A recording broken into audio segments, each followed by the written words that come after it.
Check. Thank you choir team. మంచి సాంగ్స్తో దేవుణ్ణి ప్రేస్ చేసే అవకాశాన్ని మాకు కూడా దయచేశారు.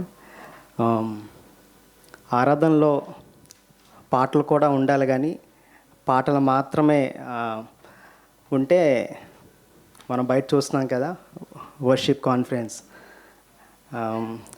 దేవునికి వాక్యానికి దూరం చేస్తూ పాటలతో మాత్రమే ప్రజల్ని ఒక ట్రాన్స్లోకి తీసుకెళ్తున్న ఈ రోజుల్లో నిజంగా దేవుడు ఆరాధన అంటే ఏంటి, వాక్యంలో ఆరాధన కోసం ఏమైనా దేవుడు స్పష్టంగా మాట్లాడా అనే విషయాలు ఒకసారి మనం క్రాస్ చెక్ చేసుకోవాలని నేను ఆశపడుతున్నాను.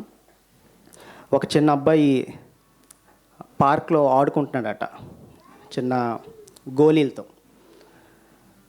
సో ఆడుకున్న విషయాన్ని ఒక దూరం నుంచి ఒక అతను చూసి దగ్గరికి వస్తాడు. ఏంటంటే ఆ గోళీలు కొంచెం మెరుస్తున్నాయి.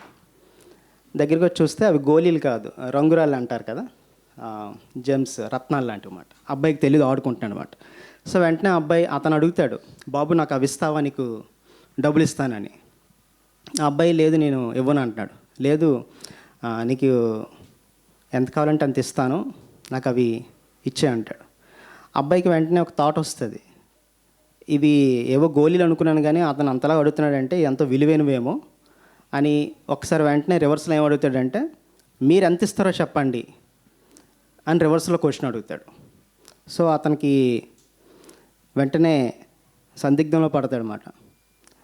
అంటే చాలాసార్లు దేవుని దగ్గరికి మనం వెళ్ళినప్పుడు ప్రభువా నీకు ఏం కావాలి నేను ఇస్తాను అంటాను, కానీ దేవుడు మన నుంచి ఏం అడుగుతున్నాడంటే అసలు నువ్వు ఏమి ఇస్తావు అని అడుగుతారట.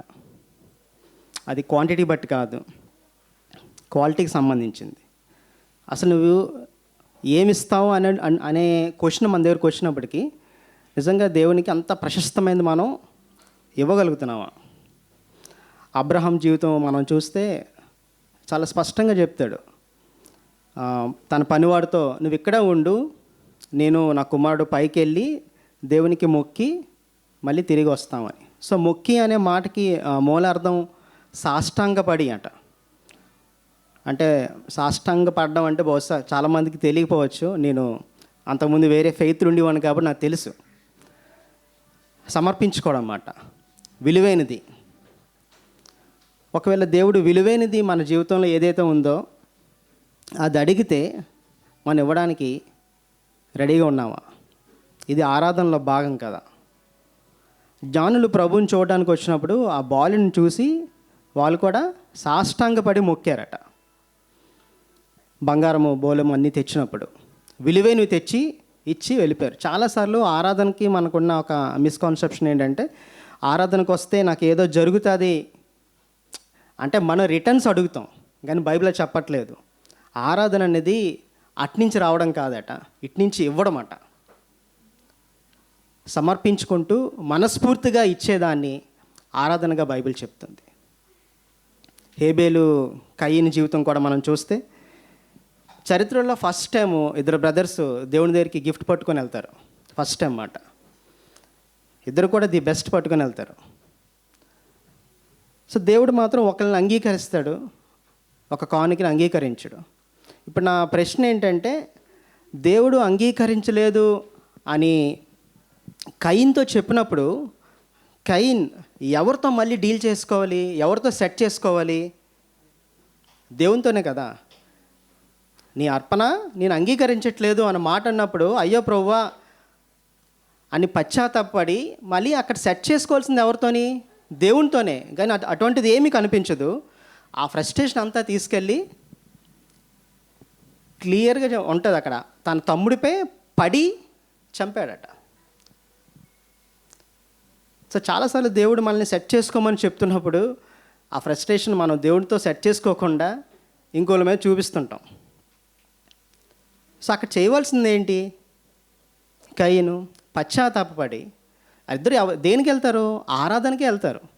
దేవుని ఆరాధించడానికి వెళ్ళి మళ్ళీ వాళ్ళకున్న ది బెస్ట్ సమర్పించి వద్దామని వెళ్తారు. సో ఆరాధనలో నిజంగా అటువంటి పశ్చాత్తాపం, నిజంగా చెప్పండి, మనం సీరియస్గా రిపెంట్ అయ్యి ఎన్ని రోజులు అవుతుంది? రిపెంట్ అవ్వకుండా మనం ఎన్నో వర్షిప్స్ని అటెండ్ చేస్తున్నామా? సో దేవుడు చాలా స్పష్టంగా మనందరితో మాట్లాడుతుంది ఏంటంటే ఆరాధనలో రిపెంటెన్స్ చాలా అవసరం.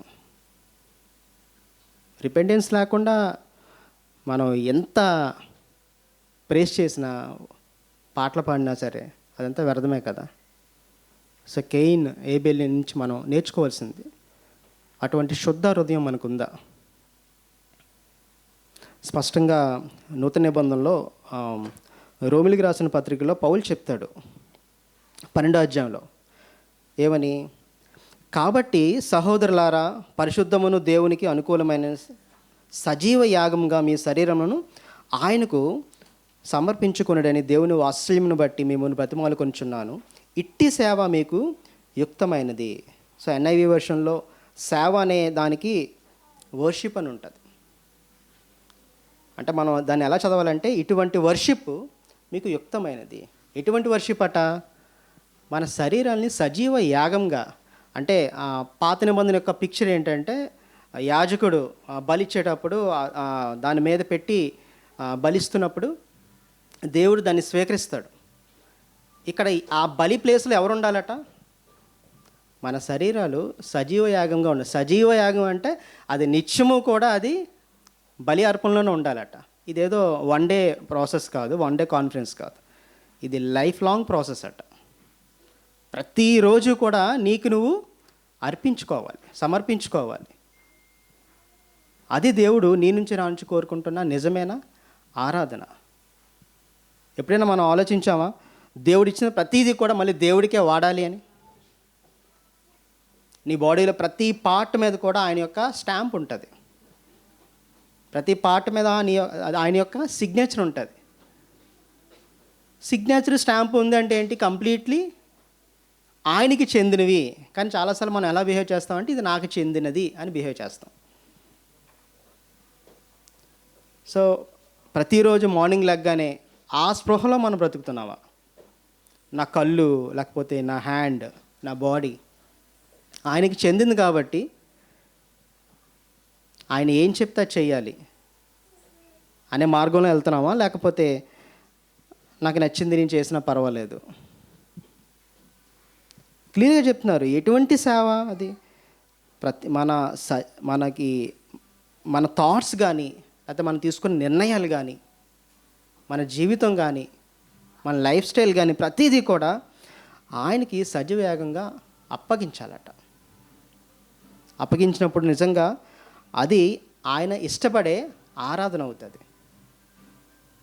సో ఆరాధనలో మనం మర్చిపోకుండా గుర్తుంచుకోవాల్సింది త్యాగపూరితమైంది. నిజంగా అబ్రహాంకి అడిగినట్టు అటువంటి సమర్పణ మనం కలిగి ఉన్నామా? ది బెస్ట్ ఇవ్వడానికి అటువంటి రిపెంట్తో మన ఆరాధనకు వస్తున్నామా? ప్రతిరోజు కూడా ఆయనతో కలిసి బ్రతకడానికి, ఆయనతో కలిసి మనం పని చేయడానికి మన శరీరాన్ని సజీవేగంగా మనం మార్చుకోగలుగుతున్నామా? మనకు దేవుడిచ్చిన చాలా గిఫ్ట్స్ ఉంటాయి, అవి తీసుకున్న తర్వాత దేవుడిని మనం ఒక రకంగా మర్చిపోతామేమో. అంటే మెకానికల్ లైఫ్లో మనం ఆ ప్రాసెస్లో కొట్టుకొని వెళ్ళిపోతుంటాం. కానీ కొంతసేపు మనం ఆగి ఆలోచించగలిగితే, సో దేవుడు ఎందుకు ఆ గిఫ్ట్ నీకు ఇచ్చాడు, దాని నుంచి నువ్వేం చేయాలి, ఒక పర్టికులర్ పర్పస్తో కదా నీకు ఆ గిఫ్ట్ ఇచ్చాడు. అదేదైనా అవ్వచ్చు, నీ టాలెంట్స్ అవ్వచ్చు, నీ ఎడ్యుకేషన్, నీ జాబ్, నీ వెల్త్, ఏదైనా అవ్వచ్చు. దాన్ని నిజంగా ఆయనకే సమర్పించాలనే స్పృహలో మనం బ్రతుకుతున్నామా లేదా అనేది మనం ఈరోజు ఆలోచించాలి. అది కదా నిజమైన ఆరాధన.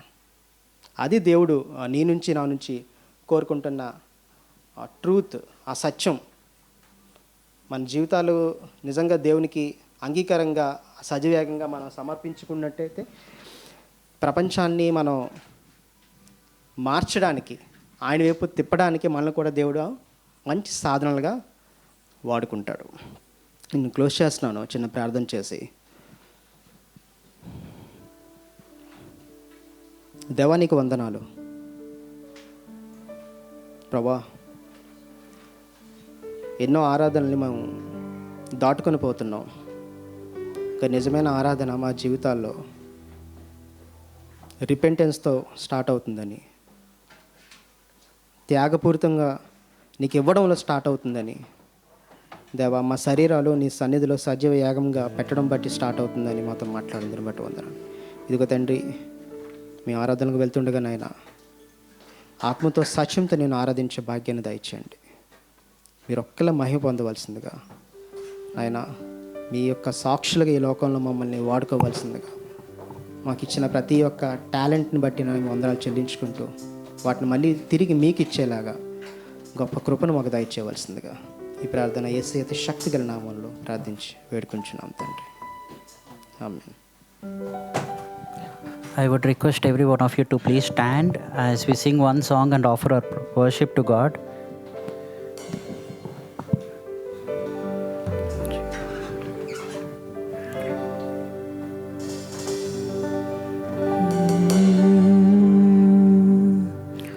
తండ్రి కుమార శుద్ధాత్ముడా త్రియేక దేవుడా ఆరాధింతును నిన్నే ఆత్మతో సత్యముతో. పాడదాం అందరం. తండ్రి కుమార శుద్ధాత్ముడా త్రియేక దేవుడా ఆరాధింతును నిన్నే ఆత్మతో సత్యముతో. సృష్టికర్త నిన్నే సత్య స్వరూపుడా నా కొరకే బలి అయిన దేవా నిన్నే ఆరాధింతు. పాడదాం అందరం. నిన్నే ఆరాధింతు. గట్టిగా. నిన్నే ఆరాధింతు. నిన్నే ఆరాధింతు. జీవాధిపతి అయిన తేజోమయుడా సర్వోన్నతుడా నిన్నే ఆరాధింతు. నిన్నే ఆరాధింతు. నిన్నే ఆరాధింతు. నిన్నే ఆరాధింతు. నిన్నే ఆరాధింతు. నిన్నే ఆరాధింతు. నిన్నే ఆరాధింతు. నిన్నే ఆరాధింతు. పాడదాం మాత్రం. జీవాధిపతి అయిన జీవాధిపతి అయిన తేజోమయుడా సర్వోన్నతుడా నిన్నే ఆరాధింతు. నిన్నే ఆరాధింతు. నిన్నే ఆరాధింతు. నిన్నే ఆరాధింతు.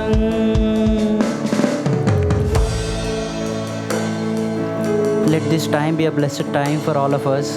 Let us reflect our lives onto the God and see. వాక్యం అనే అద్దంలో మన జీవితాలు సరి చేసుకోవడానికి మనం చేస్తున్న ప్రయత్నంలో let's depend on God and not by our own strength or not by our own thoughts. మనస్ఫూర్తిగా పాడదామా? నిన్నే ఆరాధింతు. నిన్నే ఆరాధింతు. నిన్నే ఆరాధింతు. నిన్నే ఆరాధింతు. హెవెన్లీ ఫాదర్, ఎస్, మిమ్మల్ని మాత్రమే తండ్రి ప్రభా మేము ఆరాధిస్తాం. ప్రభా, మాకు నీతిగా నిలిచి ఉన్న దేవుడువు, మమ్మల్ని పాపం నుంచి మరణం నుంచి తప్పించి ప్రభా మమ్మల్ని రక్షించిన దేవుడువు. మిమ్మల్నిగా తండ్రి ప్రభా మేము స్తుతిస్తున్నాం, ఆరాధిస్తున్నాం. ప్రభా ఎన్నిక లేని మమ్మల్ని తండ్రి మీరు ఎన్నుకున్నారు, మీ జనంగా మీ సొత్తుగా చేసుకున్నారు. ఎన్నో మిస్టేక్స్ తండ్రి ప్రభా మేము చేస్తున్నప్పటికీ తండ్రి మీ గ్రేస్లో తండ్రి ప్రభా మమ్మల్ని సేవ్ చేసుకుంటూ తండ్రి ఈరోజు మమ్మల్ని ఇక్కడ నిలబెట్టి ఉన్నారు. ప్రతి ఒక్కరం తండ్రి ప్రభా మేము అకౌంటబుల్గా ఉన్నాం, మేము రెస్పాన్సిబుల్గా తండ్రి ప్రభా మాకు జీవితాలని నడిపించుకోవడానికి తండ్రి విశ్వాసంలో బలంగా నించోడానికి మీ యొక్క ఆత్మ సహాయము నడిపింపు మాకు దయచేయమని అడుగుతున్నాం. ఈరోజు తండ్రి ప్రభా మా ఆరాధన మీకు అర్పిస్తూ ఉండగా తండ్రి మాకు హృదయాలు ఎలా ఉన్నాయో చెక్ చేసుకుంటూ ఉన్నాం ప్రభా. మాకు రహస్య పాపాలు తండ్రి ప్రభా మేము పైకి మాట్లాడకపోయినా చూపించకపోయినా మా యొక్క ఆలోచనలు ఎంత వంకరగా ఉన్నాయో తండ్రి ప్రభా మీకు మాత్రమే తెలుసు ప్రభా. కొన్ని విషయాల్లో ఇది తప్పు అని మాకు తెలియకపోయినా తండ్రి ప్రభా మేము ముందుకు వెళ్ళిపోతున్నాం. కానీ నీతిగా ఉన్న మీరు తండ్రి ప్రభా ఏది కరెక్ట్ ఏది రాంగ్ అని ప్రభా మాకు విచక్షణ తండ్రి ప్రభా మాకు దయచేయమని అడుగుతున్నాం. మీ యొక్క హోలీ స్పిరిట్ గైడెన్స్ని కౌన్సిల్ని మాతో పాటు ఉంచి help us to choose always the right things so that we will glorify you and adore you, Lord. ప్రభా మాకు జీవితాలతో మా యొక్క యాక్షన్స్ అన్నిట్లో తండ్రి ప్రభా క్రీస్తుని మేము ఎక్కడికి వెళ్ళినా తండ్రి ప్రభా మేము క్యారీ చేసే విధంగా కృపను దయచేయండి. మా యొక్క విట్నెస్ని తండ్రి ప్రభా మేము కాపాడుకునే విధంగా మాకు విచక్షణ దయచేయండి ప్రభా. మీ యొక్క స్ట్రెంగ్త్ ప్రభా మాతో పాటు లేకపోతే మా స్ట్రెంగ్త్ ద్వారా మేము ఏమీ చేయలేము. కాబట్టి ప్రభా మీ యొక్క తోడు మాతో ఉంచి మాకు మా కుటుంబాలకు మా పిల్లలకు మా యొక్క పితరులకు తండ్రి ప్రభావ మీరు తోడై ఉండి నడిపించమని అడుగుతున్నాం. ఈ సమయంలో మాకు హృదయాలు సిద్ధపరుస్తూ ఉండగా వినబోయే వాక్యం తండ్రి ప్రభావ మాకు జీవితాల్లో పనిచేసి ఆ వాక్యం అనే అర్థంలో మాకు జీవితాలు సరి చేసుకోవడానికి మాకు ఈ అవకాశాన్ని ఇచ్చినందుకు మరి ఒకసారి కృతజ్ఞతాస్తుతులు చెల్లించుకుంటూ ఈ యొక్క ఆరాధన నీకే అర్పిస్తూ యేసుక్రీస్తు నామంలో ప్రార్థిస్తున్నాం తండ్రి. ఆమేన్. You all may be seated.